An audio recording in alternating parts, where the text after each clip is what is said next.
Астанада 100 тұрғын алаяқтар құрған тағы бір пирамида қалданды. Сөйтіп жалған жарнамаға сеніп 168 миллион теңгесін құйған. Қаржы мониторинг агенттігі Чиатай Тяньсин фармацевтикалық құрылымдық бөлімшесінің басшылығына қатысты кезекті сотқа дейінгі тергеуді аяқтады. Аталған компания өзін Қытайда фармацевтикалық препараттар мен медициналық жабдықтарды өндіру және экспорттаумен айналысады деп көрсеткен. Ал салымшыларға неғұрлым көп ақшаны инвестициялау арқылы бірнеше жоба бойынша табысы жоғары қызметке ауысуы ұсынылыпты. Заңсыз қаражат алып келген атышулы қаржы пирамидасының басшысы қамауға алынған.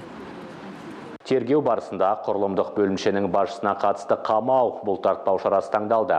101 салымшыдан тартылған қаражаттың жалпы сомасы 168,5 миллион теңгені құрады. Қылмыстық процесстік кодекстің 201-ші бабының талаптарына сәйкес сотқа дейінгі тергеп тексерудің өзге де деректері жария етілуге жатпайды.